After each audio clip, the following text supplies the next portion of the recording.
Hey, Fruit Faces, it's Clary Berry, and I want to talk with you guys a little bit more about this domestic violence issue that we've been discussing.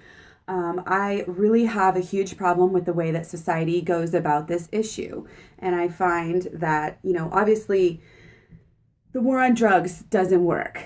The war on domestic violence and the way that society is going about it right now, and the way that these domestic violence, helpers and experts are you know, are saying that it doesn't help. And I think that's why we still have such a huge problem with this. One of the reasons why, obviously, the cops and all of that is another issue. But everything that we say to domestic violence victims and the people who love them is like a double speak. If you know what double speak is, politicians use it to say one thing when they actually mean the opposite. And that is exactly what I'm finding the more and more I research this situation. I personally think that overall society should have a zero tolerance, and girls should be taught from a very young age to have zero fucking tolerance for this.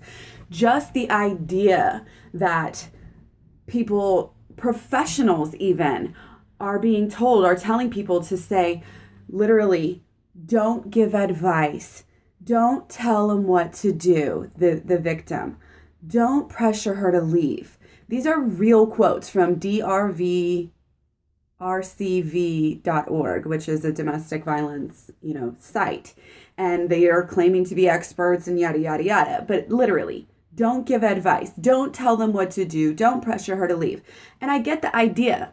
The idea is that if you call the person a dumb bitch, or if you try to be pushy and tell them what to do, that they're going to turn against you, and that they're going to, shut you out of their life and become even further isolated. And while that may be some sort of a valid concern, there are other steps you can do, even if you are, telling this person, hey, you need to leave. You need to get out of this situation.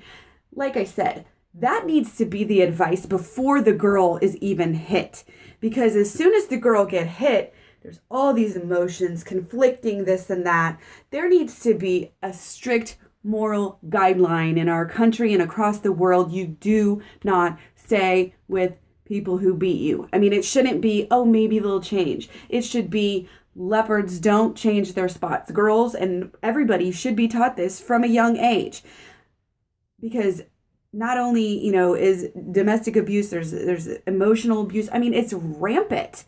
And it's real easy just to say, oh, don't give advice, just give information. And it makes you seem like the good guy, but are you really helping anything?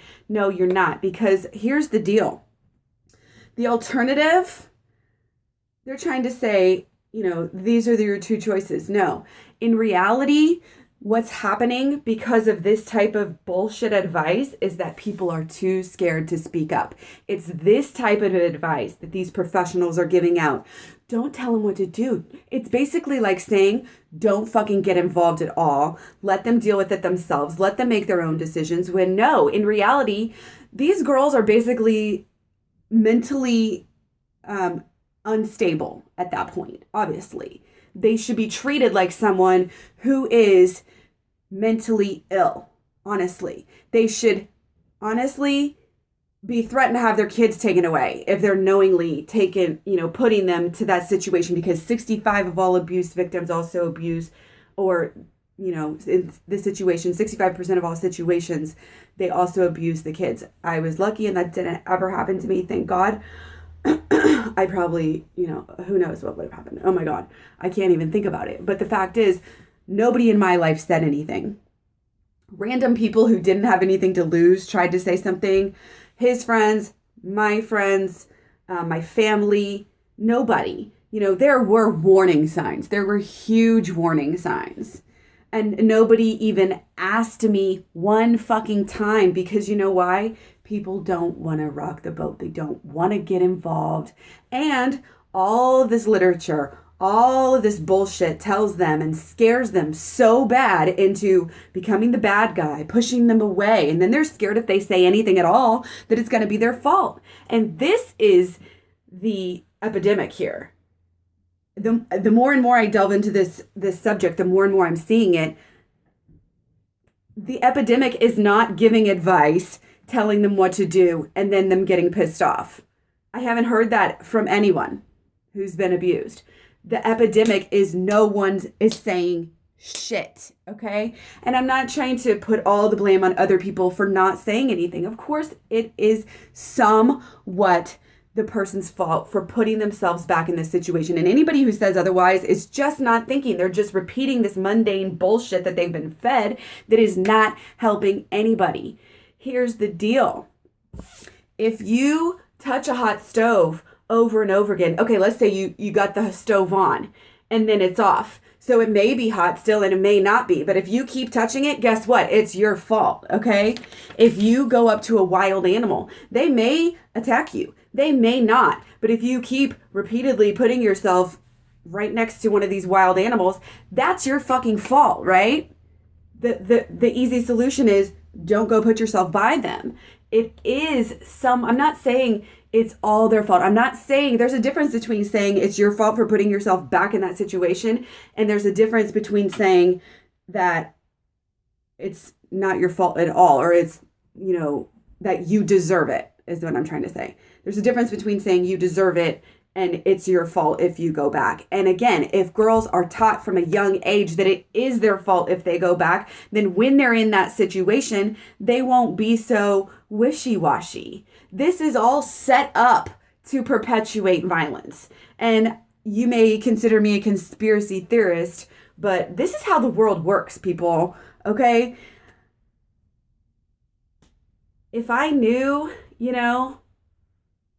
that my family was going to withdraw their support if I ever went back, if they told me, if they sat there and threw a fit and, gave me support at the same time saying, you're a dumb bitch if you go back, I would have woken up. That would have taken me to hit that rock bottom, to get it's always darkest before the dawn. These girls are obviously not at their lowest point because they're not woken up.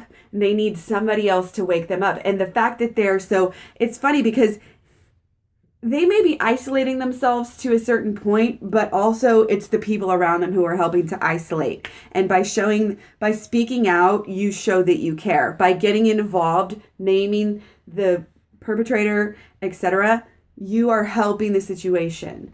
And don't let anybody tell you otherwise, because these people need to be called the fuck out. They need to lose their friends. They need to lose, everything. And so that they can also hit rock bottom and they can change. They're never going to change unless they hit rock bottom.